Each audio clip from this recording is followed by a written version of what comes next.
Bloomberg Audio Studios. Podcasts, radio, news. This is the Bloomberg Daybreak Europe podcast, available every morning on Apple, Spotify or wherever you listen. It's Thursday, the 13th of February in London. I'm Stephen Carroll. Coming up today, Donald Trump and Vladimir Putin agree to Ukraine talks as stunned European allies scramble to respond. Two-thirds of wealthy British voters who backed the Labour Party at the last election now say they regret their decision. Plus, gate-crashing the hedge fund aristocracy, how a new entrant is rewriting the rules of this $4.5 trillion industry. Let's start with a roundup of our top stories. US President Donald Trump and Russia's President Vladimir Putin have agreed to start negotiating an end to the war in Ukraine. One source telling Bloomberg that European officials got no advance warning of the call. Others called it a sellout and were worried the US is giving in to Putin's key demands without getting anything in return. But speaking in the Oval Office, Trump defended his call with the Russian leader. He doesn't want to end it and then go back to fighting 6 months later.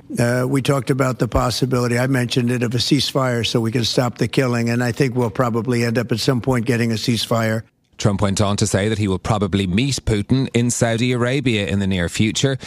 The rapid US policy shift was underlined yesterday when Defence Secretary Pete Hegseth called NATO membership for Ukraine unrealistic. He also rejected the idea that American troops could be deployed as part of any ceasefire deal.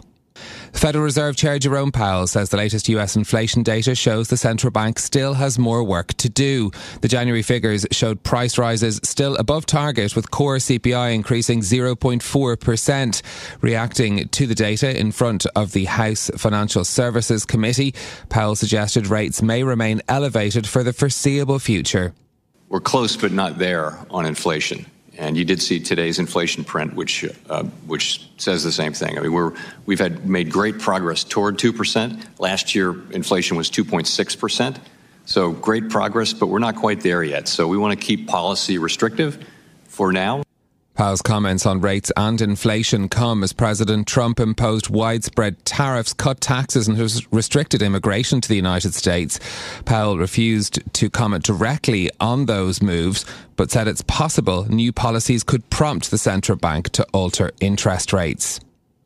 The European Union's trade chief has held talks with Donald Trump's incoming trade team about how to avoid a brewing trade war. The European Commission says Maros Sefcovic spoke to Howard Lutnick, Trump's pick to become Commerce Secretary, Jemison Greer, his nominee for US Trade Representative, and National Economic Council Director Kevin Hassett. The call was described as introductory, with the two sides agreeing to meet soon.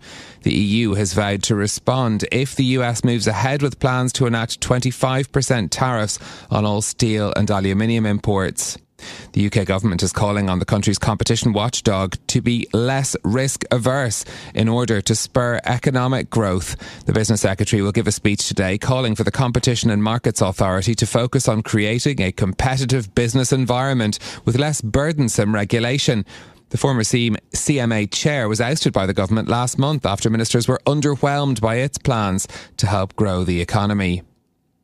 Two-thirds of wealthy Labour voters now regret their decision to back Keir Starmer in last year's election. The survey from wealth management firm Saltus adds to a slew of gloomy UK indicators showing plunging consumer and business confidence in the government's approach. Bloomberg's James Woolcock reports. The firm surveyed people with more than £250,000 in investable assets. Although 36% had voted for Labour last year, now the majority of those Labour voters regret it. They said the government's increase in employment taxes, as well as decisions to tax private school fees and scrap the winter fuel allowance for most pensioners, had turned them against the party. More than 80% of respondents said they expect the government will keep raising taxes over the next 12 months, and 1 in 10 said they were considering permanently leaving the UK. In London, James Woolcock, Bloomberg Radio. France's Prime Minister survived a fifth no-confidence vote yesterday, clearing a key hurdle to delivering a delayed 2025 budget. Just 121 of the 577 lawmakers supported a far-left proposal to oust Francois Bayrou over social welfare spending. The Prime Minister is using a special constitutional provision to push the budget through the lower house without a vote, triggering censure ballots that could force him to resign. The Social Security budget bill will now face a Senate vote starting next week, whilst the main bill, which was approved earlier this month, is being reviewed by the country's highest court. And those are your top stories on the markets. On Wall Street yesterday, equity markets sunk but recovered into the close. The S&P 500 had originally dropped by 1% after the hot CPI data, but rallied on the peace talks news to close down only 0.3%. And we have seen Trump's phone call with Vladimir Putin shift markets across the globe. Brent crude sank by 2.4% late yesterday. It's down another 0.9 this morning to $74.47. The euro has rallied. The euro dollar up another 0.5% this morning to 104.36 against the dollar. And the Chinese yuan has also risen by 0.3% after the Wall Street Journal reporting that China is trying to play the role of peacemaker in Ukraine. Euro Stoxx 50 futures also rallying 1.2% higher now this morning. Futures on Wall Street looking positive as well. In Asia, also positive sentiment on markets. The MSCI Asia Pacific Index is up by 1.4%. Well, in a moment, we'll bring you more on that call between Trump and Putin, plus tell you about the secretive hedge fund that's grown into a trading powerhouse. But first, a word on another story that caught my eye this morning, and how better to tell a story of currency dynamics, but with sushi.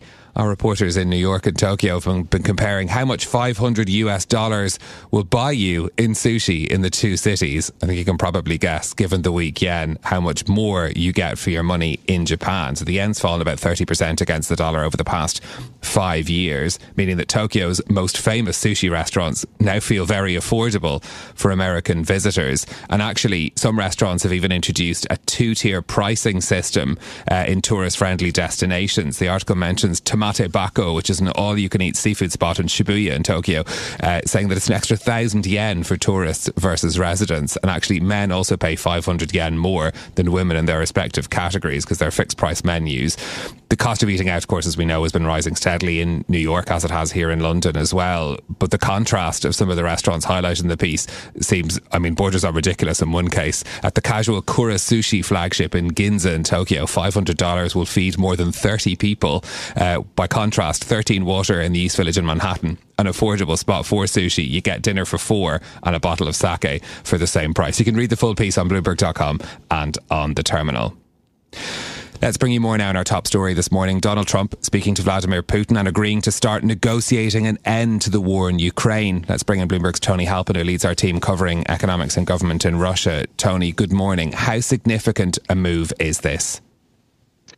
Good morning, Stephen. Yes, it's a very sharp reversal of the US position in relation to Russia and to this war. Previously, the Biden administration had put Ukraine at the center of its considerations and said that no negotiations would take place without Ukraine's participation. Trump has simply connected directly with Putin and has made clear that he and Putin intend to negotiate a deal to end this war, that they plan to meet in Saudi Arabia, and that 2 more summits may take place in the US and in Russia also, and that Ukraine is very much being sidelined in these discussions. We also had the US Defence Secretary Pete Hegseth telling a NATO meeting that the US wouldn't contribute to a peacekeeping force and that Ukraine would probably have to accept the loss of territory. How have those comments gone down in Kyiv? Yes, these are 2 big demands, actually, of Russia. That Putin has repeatedly said that part of his war goals are to ensure that Ukraine doesn't join NATO, and he has said that any settlement to this war should take account of what he calls realities on the ground, which is essentially Russian occupation of part of Ukraine. Both of those things clearly are very difficult for Ukraine to accept because they are defending their own territory and they are trying to ensure that they're protected in the future. And until now, at least, they've been encouraged in the idea that NATO membership is open to them. And it now seems from the Trump administration's position that this is not the case. So it's a very difficult pill for them to swallow. One of the facts that we've been reporting on about this as well is a source telling us that European officials had no notice of this phone call happening. Looking at these developments more broadly, how worrying is this for Europe and its position on the future of Ukraine? Yeah, Europe is learning a hard lesson that the Trump administration doesn't really care what it thinks. It's much more concerned with the application of power than perhaps in the past. And the perception is that Europe is not really able to generate much military power, and its economic power is divided because it can't agree very often a single position.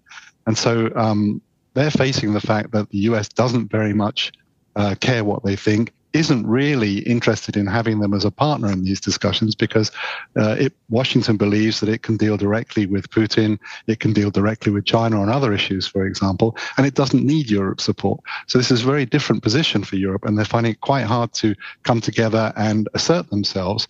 They issued a statement yesterday saying that they believe that there could be no resolution to the war in Ukraine without Europe and without Ukraine, but it's hard to see how they leverage themselves into this discussion that Trump has begun directly with Russia.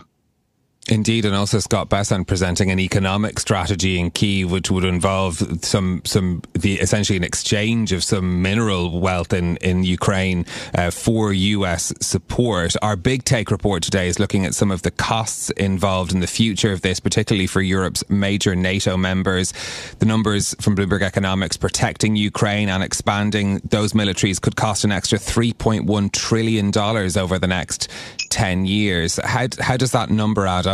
Yes, it's a huge sum of money, and it's basically compiled from analysing how much it would cost, for example, for Europe's NATO members to raise defence spending to something like 3.5% of GDP, which is far higher than it is now. It will be the cost of supporting Ukraine's military, both during the war and after the war, in ensuring that they have security guarantees. And it's the cost of reconstruction for Ukraine. There's a huge bill to fix all of the infrastructure and other industry and housing that's been destroyed in this war. So that's a very huge bill. It's another thing that the US is making clear that it believes Europe should shoulder the majority of the costs of. So it's a big question for Europe whether they can meet this kind of spending over the next decade. Okay, Bloomberg's Tony Halpin, thank you very much. Now to a different story. Cube Research and Technologies has risen to become one of the world's top multi-strategy hedge funds. But even in the finance world, many people won't have heard of it. The secretive startup has amassed more than $20 billion in assets, putting it in the top 1% of managers. Joining us now is our global hedge fund correspondent, Nishant Kumar, who's lifted the lid on this little-known firm. Nishant, good morning. Who are the people behind this hedge fund that few people have heard about? Good morning. Yes. I would say QRT must be one of the least known large hedge fund in the world. I mean, we can say the least known here, although I don't have any data to prove that. It was started by former Credit Suisse colleagues, Pierre-Yves Morlatt, or just Pim to his friends, and Laurent Lizette. I hope I pronounced their names correctly. Their names may not be as well known as some of the hedge fund titans in the world, like Ken Griffin or Easy Englander. In the wider world, it's definitely not. But their performance is making its presence felt really among investors. They have grown from just $800 million about 7 years ago to about $23 billion now. I mean, few hedge funds have grown so big so fast. It's a very unique situation. Yeah, it certainly does. I mean, essentially, how did they do it? How have they managed to achieve this and in a way that appears to be quite stealthily? I would say part luck, part the business build out. It started not as a new hedge fund, but the partners and the team were already there working for Credit Suisse for a very long time. And this has been making for years before that. They spun out of Credit Suisse as hedge fund just 7 years ago. It doesn't feel like it was likely. It's a very unlikely situation here. Over the last 10 years, what we have seen is multi-strategy hedge funds like Citadel, Millennium, Dish, or Point72 taking over the hedge fund world. They have all hoovered away talent, investor attention, and their cash. They have hired the best people who are around. They have persuaded those with ambitions to launch their hedge funds not to do so and join them. I mean, I'll go a step further and say that they have even convinced people running their own successful hedge fund business to shut that down and join them instead. So in that backdrop, building a sizable business so fast and so big, which is now 1,400 people with performance like they have is very, very rare. You may call QRT lucky, but their success shows that it's still possible to build a sizable hedge fund business in a world so dominated by hedge fund giants that have been around for decades. This is Bloomberg Daybreak Europe, your morning brief on the stories making news from London to Wall Street and beyond. Look for us on your podcast feed every morning on Apple, Spotify and anywhere else you get your podcasts. You can also listen live each morning on London DAB Radio, the Bloomberg Business app and Bloomberg.com. Our flagship New York station is also available on your Amazon Alexa devices. Just say, Alexa, play Bloomberg 1130. I'm Caroline Hepker. And I'm Stephen Carroll. Join us again tomorrow morning for all the news you need to start your day, right here on Bloomberg Daybreak Europe.